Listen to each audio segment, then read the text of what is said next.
forest of 1,000 legs. Little Lucy Lockhart ran from her daddy's frying pan. The forest of 1,000 legs killed her and then laid their eggs. Back when I was a kid, there was this jump rope rhyme my classmates used to sing on the playground, and let me tell you, it was downright creepy. It's wild to think about now, because it was about a real person, a girl named Lucy Lockhart, who went to school with us. Lucy disappeared when we were in 2nd grade, just 7 years old. The rhyme had a bit of truth to it, in that Lucy really did vanish into Lockhart Wood, a spooky forest just 50 yards from her dad Robert's house. But the part about her dad chasing her with a frying pan, ready to give her a whack, that was pure nonsense, the kind of thing kids make up to scare each other. I was too young to make sense of it all back then. It wasn't until years later, when I was older, that my mom sat me down and told me the real story. It wasn't some shocking twist, just a sad, heavy tale that stuck with me. I can still picture the day Lucy didn't show up at school. It was a Monday, and she'd gone missing the Friday before. My mom told me it happened just a few days before Lucy's 7th birthday. Lucy had been all excited, begging her dad, Robert Lockhart Jr., to let her have a birthday party at their house. I remember that clearly because Lucy was part of my little friend group, and she'd been buzzing about asking her dad for a sleepover party. I was kind of annoyed about the sleepover part. Being the only boy in the group, my parents never let me stay over with the girls. But I was still thrilled at the idea of a party, and so were the others. We all knew her dad was this retired entomologist, the bug guy, with these incredible preserved specimens, butterflies, beetles, you name it, in glass cases. Lucy would sometimes bring them to show and tell, and they were always a big hit. Anyway, my mom said Lucy asked her dad about the sleepover, but he shut it down. She was supposed to spend her birthday at her mom's place while their house was being fumigated. It's the kind of thing that'd make any 6-year-old throw a fit and run off crying. But running into Lockhart Wood, that was a bad move. No matter who you were, unless you were geared up for it. Now, let me tell you about Lockhart Wood. Some folks call it the Forest of 1,000 Legs, probably to make it sound even more ominous than it already is. Trust me, it doesn't need the extra flair. There are something like 4,000 species of spiders in America, and Lockhart Wood has every single one of them. Not only that, but it's got spiders you'd think only live in far-off places, like the Goliath bird-eater, funnel web spiders, even peacock spiders. You've heard that saying about never being more than 3 feet from a spider. In Lockhart Wood, it's not just a saying, it's the truth. That place is absolutely teeming with spiders, crawling everywhere you look. If you're terrified of spiders, you might want to skip this story. The wood is like a dream come true for biologists and spider researchers. But it's private property, and getting permission to go in was tough even before Lucy disappeared. After she vanished, it was locked down completely. Sure, you could sneak in, there's no fence or anything, but there's a steep fine if you get caught. And honestly, who's lining up to wander into a forest full of venomous spiders? You need serious gear to even think about it. Heavy boots, protective clothes, gloves, a first aid kit, and a whole lot of knowledge about the place. At the edges of the forest, you're dealing with jumping spiders, wandering spiders, and orb weavers spinning their webs. Most people who come out have banana spiders stuck in their hair or clinging to their jackets, shaken up from having their webs torn apart. If you're allowed deeper in, the spiders get bigger, and they're not just hanging out in trees, they're scuttling across the ground. My mom told me Robert Lockhart Jr. lived in that house with his dad for a long time. They were a father-son duo of entomologists from Alabama, though Robert Sr. was really into arachnology. Spiders were his thing. He bought the house and the wood specifically because of its crazy spider population, which, by the way, made the place dirt cheap. He mostly worked from home, studying and cataloging, Robert Jr., on the other hand, spent a lot of time at a university 3 towns over. He ended up marrying a professor there who taught evolutionary biology.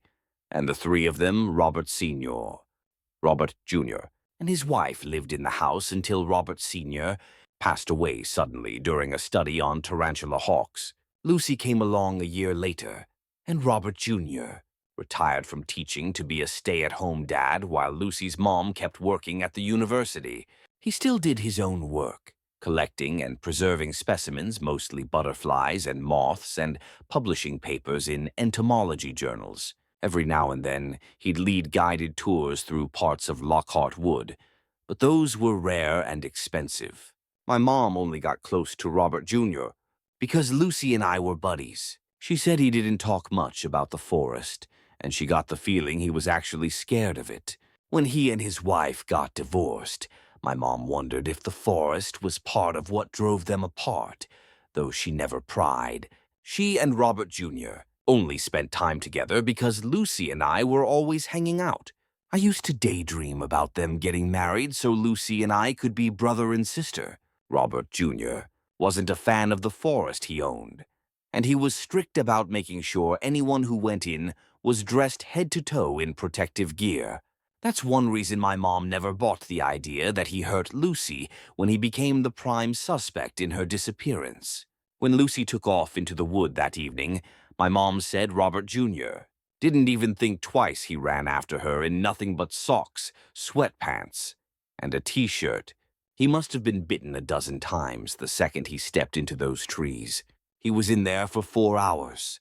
My mom was working a night shift at the hospital when they brought him in, out of his mind and swollen all over from spider bites. They couldn't even count how many times he'd been bitten.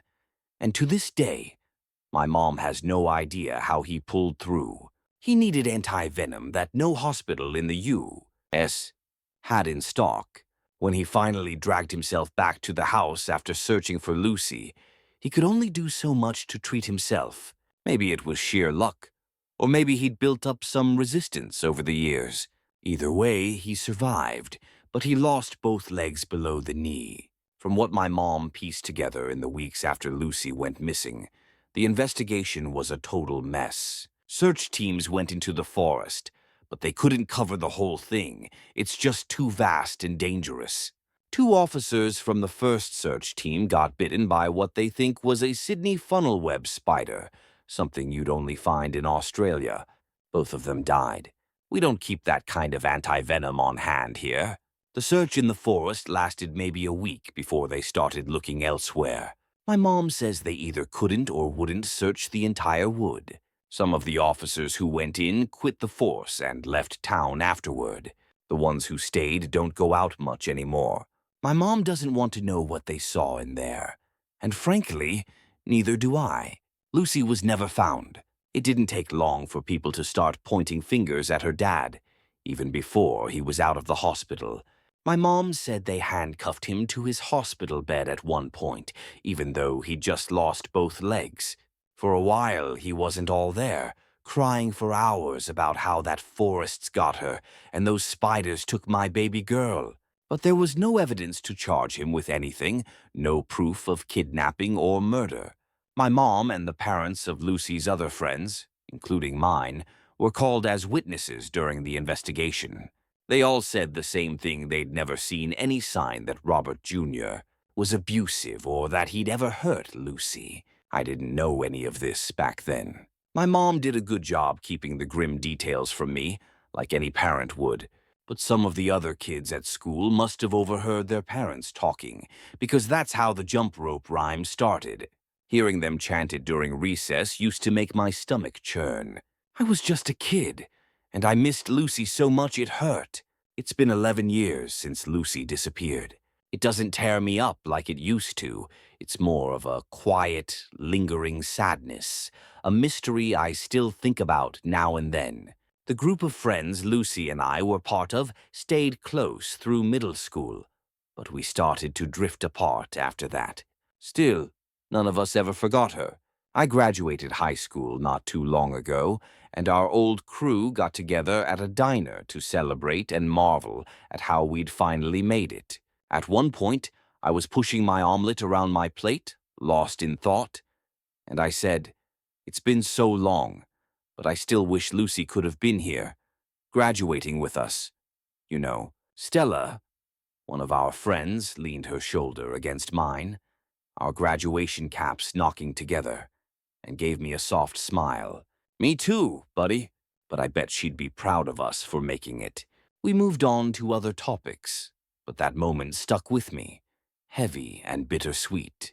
The day before I headed off to college for my freshman year, I told my mom I wanted to swing by the Lockhart house. I wasn't sure why, maybe to say goodbye to Lucy in my own way. If Robert Jr. would let me, "Well," my mom said over breakfast, giving a little shrug, "it's worth a try. Losing a child is something you never get over, but he seems to be doing okay, all things considered. He might be open to it."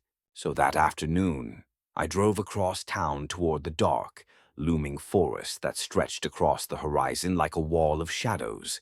I hadn't been to the Lockhart house in over a decade, but the sight of it brought a flood of memories that made me smile. I wasn't mourning Lucy anymore. I was grateful for the time we'd had as kids, and that house was full of happy moments. As I pulled into the gravel driveway, I saw the curtains in a front window twitch, so I knew someone was home. He might not want to see me, but I figured it was worth a shot. I climbed the porch steps and noticed a wooden Luna moth decoration hanging on the front door. It was spotless, the pale green paint still glossy, so I guessed it was new. I'd half expected Robert Jr.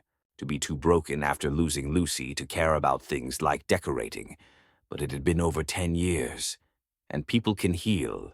I knocked, and a moment later, he cracked the door open, looking at me with a curious frown. "Hey, Mr. Lockhart," I said, fumbling my words because I hadn't planned what to say. "I'm Aaron Lovazinski. You know my mom, Jane, from the hospital."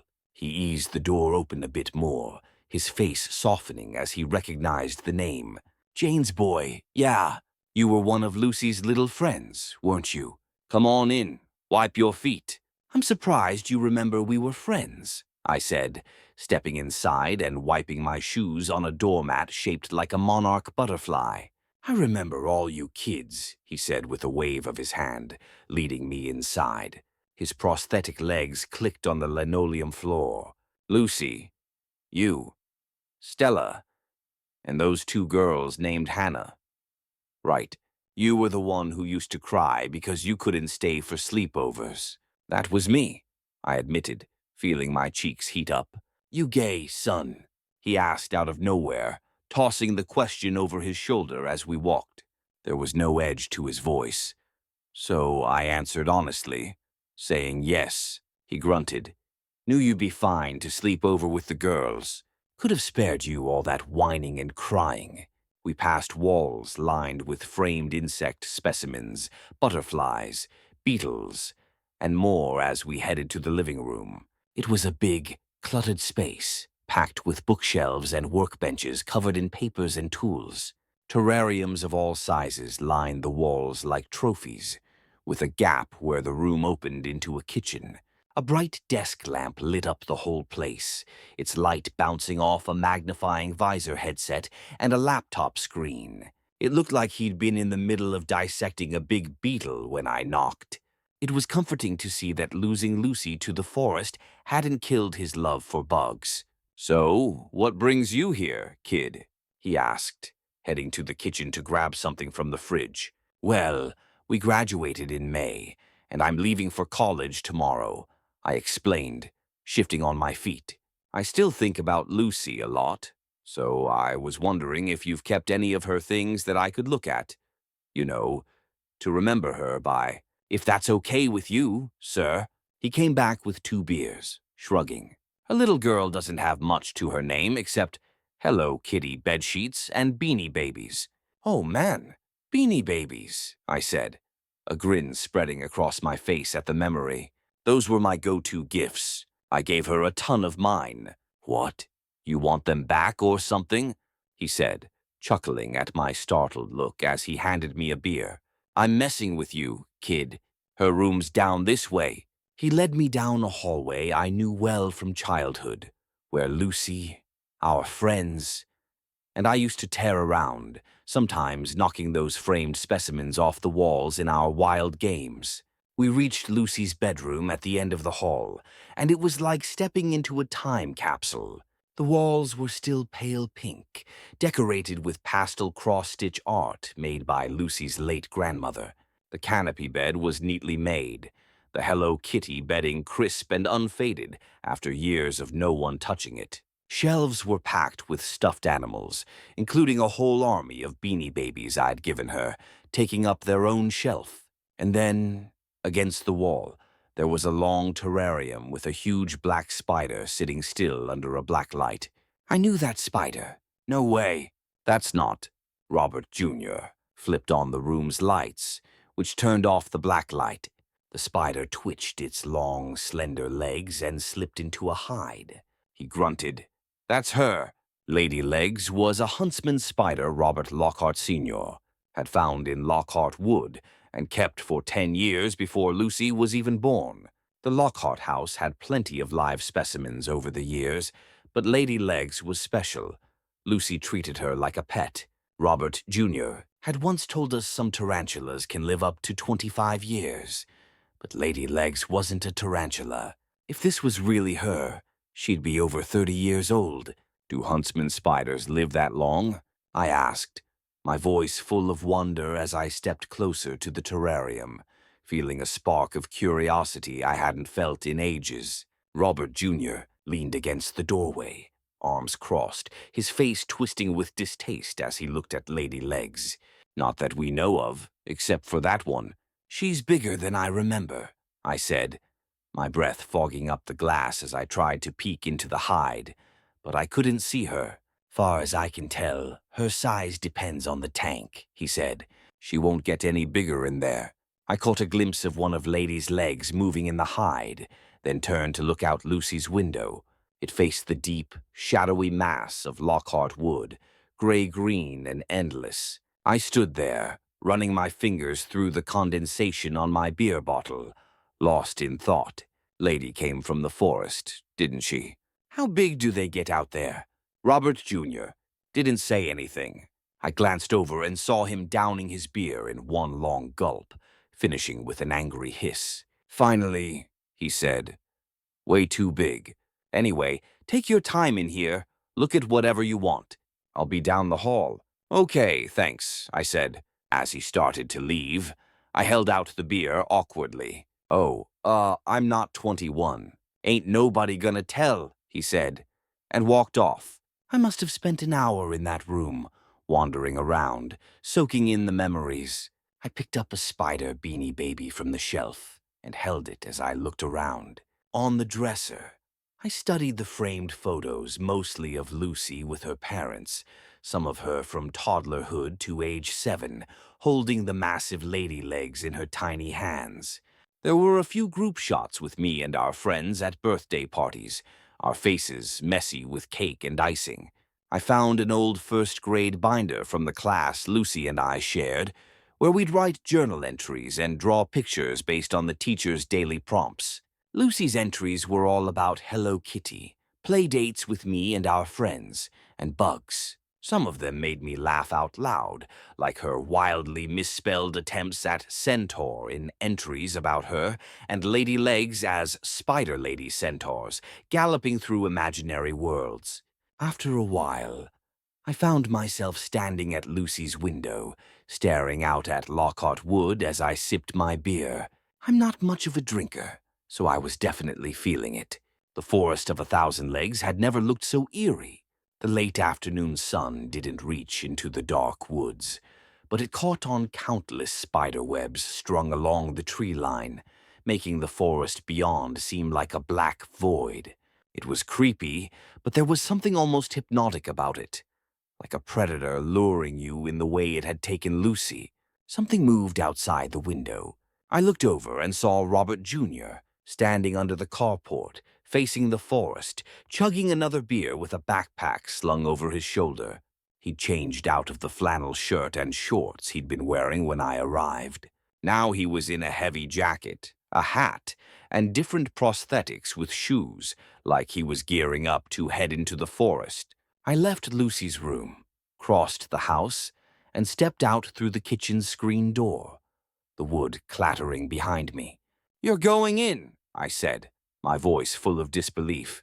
It wasn't a question. "Haven't been in there since I lost Lucy," he said, his eyes fixed on the woods. "Figure it's about time I go back one last time before I burn the whole damn place down." The sun was sinking behind Lockhart Wood, casting us in long shadows, and before I could stop myself, I said, "Can I go with you?" I still don't know what made me say it. Maybe it was the thrill of danger, the kind of thing 18-year-olds think they can handle. Maybe I had some foolish hope we'd find Lucy, alive or dead. Or maybe I just couldn't stand the idea of a man who'd lost his daughter in those woods, going back in alone for the first time in years. "It's dangerous in there," he said. But it wasn't a hard no. "I'd be with you," I said, young and way too optimistic. To be fair, he didn't try to stop me. Neither of us said it out loud, but I think he didn't want to face the woods alone either. "You need to be dressed right," he said. And before I knew it, he was piling gear on me, shoving a hat on my head, wrapping me in protective clothes a size too big, and squeezing my hands and feet into gloves and boots, a size too small. Not a perfect fit, but it'll do, he said, tucking my baggy pant legs into the boots. I'd zipped the jacket most of the way, but he yanked it up to my chin. "This was my gear when I was a bit older than you. Back when my dad bought this place." He strapped a headlamp to my hat, put one on himself, and shrugged on a backpack stuffed with a first aid kit and a cold pack for anti-venom. I watched, sipping another beer, amazed at how quickly he put it all together. You'd never guess he hadn't been in the forest in over a decade. He moved like someone who explored it every day. He laid out some strict rules. Stay right next to him. Don't flail if I hit a web, and watch where I step, even in boots. If I wanted out at any point, he'd lead me back. I sent a quick text to my mom, lying that Robert Jr. had invited me to stay for dinner, then zipped my phone into a pocket. Twilight was fading, the sky turning a deep, inky blue, and we headed out. The trail into the forest was rough, overgrown from years of no one walking it, but you could still make it out. The first thing I did was walk straight into a web that Robert Jr. had sidestepped. I started to panic, flailing a bit, but he grabbed me, saying, "Don't thrash," like I said. He checked the web, said it wasn't from anything venomous, and I carefully brushed it off, following him deeper into the trees. It was way darker than I'd expected under the canopy. Some trees were dead, wrapped in thick webs that choked out the light, but most of the forest looked alive, supporting the spiders in this weird, symbiotic way. We flipped on our headlamps pretty quick when the faint moonlight wasn't enough to see by. I glanced down at the ground, my light catching movement, and I froze. Spiders the size of $50 were scurrying away from my boots. Not quite a swarm, but way too many to count. My skin crawled like it was alive. "You're okay, kid," Robert Jr. said without turning around, like he could sense me locking up. "Those ones won't hurt you. Want me to take you back?" My pride kicked in, stronger than the fear. So I said, "No, I'm good." One spider crawled over my boot, its legs poking at my laces like it was curious. I shook it off with a shudder and kept moving.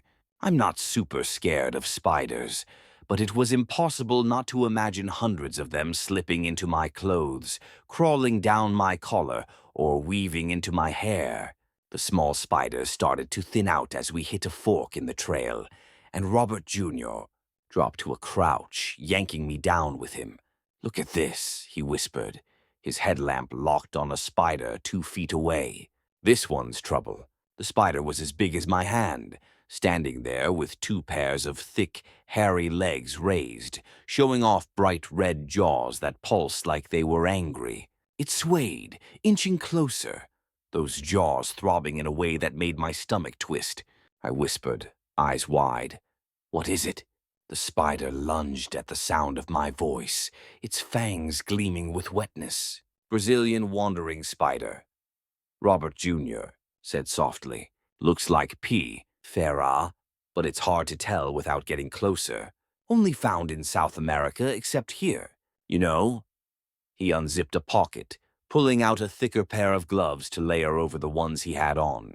They might be the deadliest spiders in the world. I shrank back, but I grabbed his sleeve when he reached toward the spider. Don't!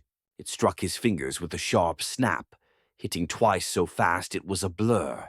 I yanked at his sleeve, my heart pounding. Relax, he said, showing me his glove, still intact. Can't bite through these. The spider darted off the trail into the dark. He took off the extra gloves and stowed them. Can't do much with those on, but anything less, and those fangs go right through. He stood up, leaving me crouched and shaking. My own gloves felt way too thin now. I got up slowly, my headlamp catching smaller spiders crawling up the tree trunks around us. I turned to see Robert Jr., moving down the left path, already several yards ahead. Wait, I called, my voice squeaking as I stumbled after him, dodging a couple of fat tarantulas lumbering across the path. Our headlamps bobbed in the darkness, and my eyes were drawn upward, where the beams lit up huge, intricate webs stretched high above, safe from anything on the ground.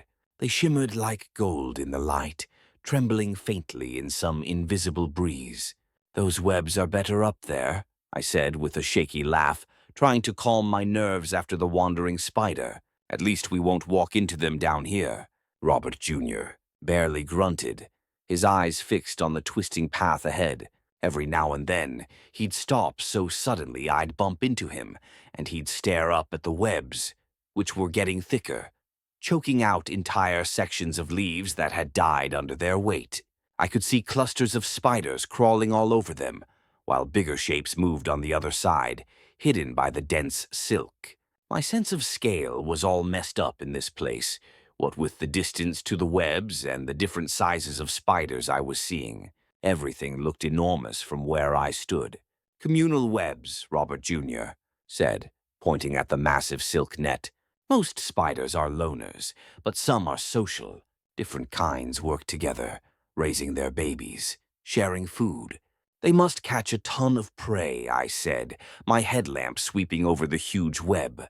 It's massive. Wouldn't be surprised if they eat birds regularly, he said. Maybe squirrels, too, if they wander this deep. I looked at him, my light catching the stubble on his face, and said slowly, That's pretty big for a spider, isn't it? P. Blondie in South America's known to eat birds, he said. Biggest spider in the world, at least outside this cursed forest. This place isn't like anywhere else. He paused, his jaw tightening, then added, They don't make webs, though they live in burrows. So watch your step. I fought the urge to grab his arm like a scared kid as I scanned the edges of the path. Spiders were everywhere, scurrying around. But what really got me were the holes, some big enough to swallow my leg, scattered along the trail and tucked between tree roots. We kept going, mostly avoiding webs, but I'd walk into low ones when I was distracted, staring off into the woods. My heart would race every time, but I was starting to get used to brushing them off. Then we hit another fork in the path, and I walked into two dense webs back to back. Annoyed, I started to gripe about Robert Jr., not warning me, but a third web lit up in my headlamp just as my face smashed through it. Come on, Mr. Lockhart. At least give me a heads up, I said, a little testy, as I dragged my gloved hands down my face, pulling the silk off. He didn't answer.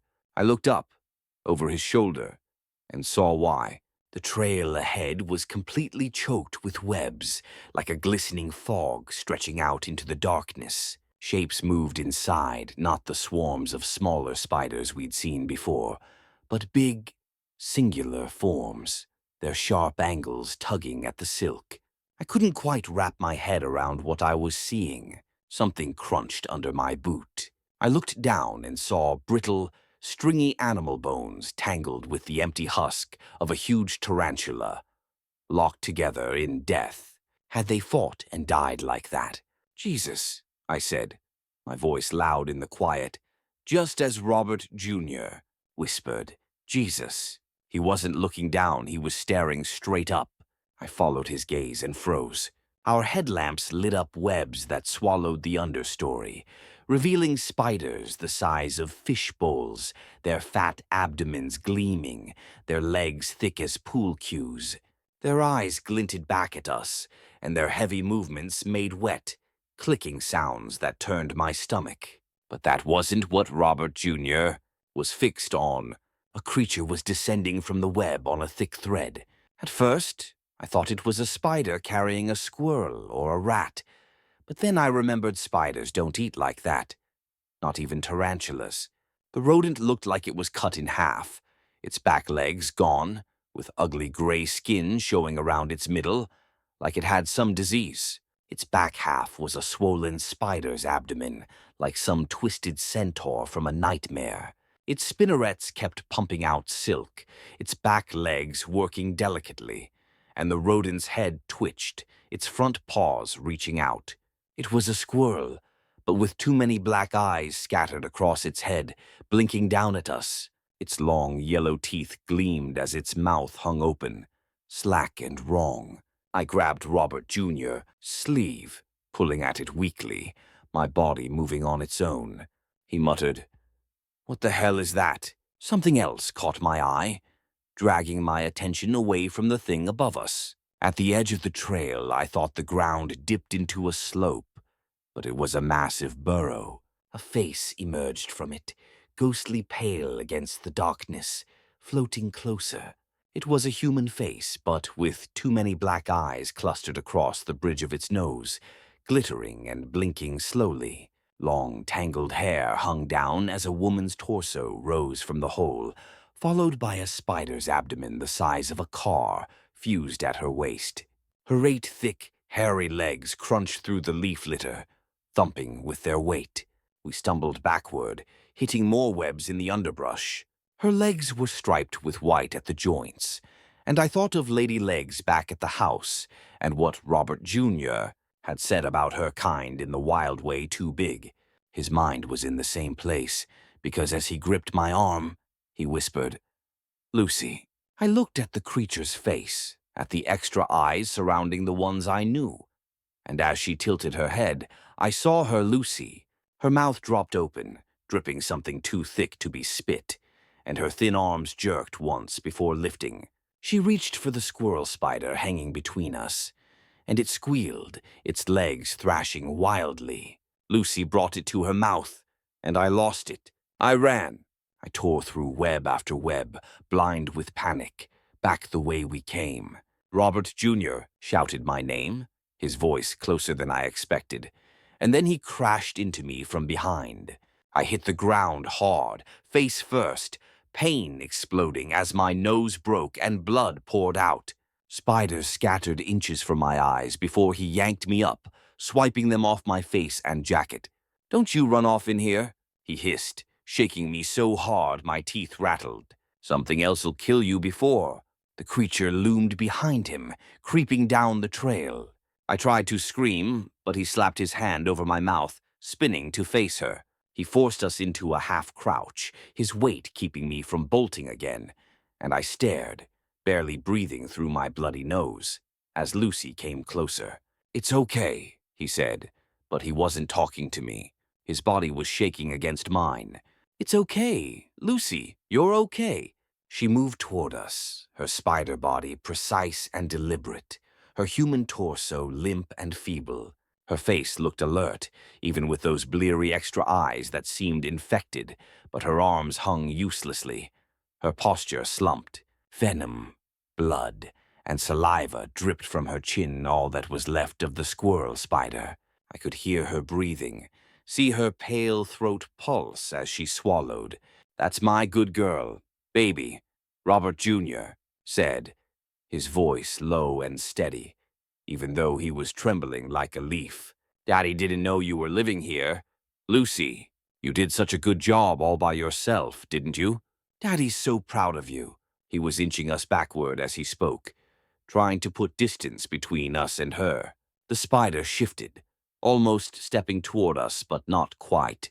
Lucy's mouth sagged open, and in a voice like wind through dead branches, she rasped, "Daddy." Robert Jr. let out a wild, terrified laugh right in my ear, pulling me back another step, his hand still crushing my lips against my teeth. "That's right, baby. Daddy's here. Didn't think I'd see you all grown up in these woods, huh? Good girl, Lucy." She didn't follow, but her eyes, 8 of them, tracked us with unnerving focus. Again, her voice creaked out. "Lucy, that's right, baby. Daddy's gonna take your friend home, okay? You remember Aaron?" I groaned behind his hand, my stomach churning with fear as all 8 of her eyes shifted to me. She didn't say my name. A wild thought hit me. Did she even understand what he was saying? Was she all spider now? Those words just empty echoes before she lunged, but she stayed still, watching us retreat. "Daddy's gonna take Aaron home, okay, baby?" Robert Jr. said. "Will you let me do that?" Lucy, after a long, agonizing pause, she said, "Okay, good girl. Lucy, we're going now. Good girl." We kept backing away, and she didn't move, just watched us. Then, out of nowhere, her voice shook me to my core.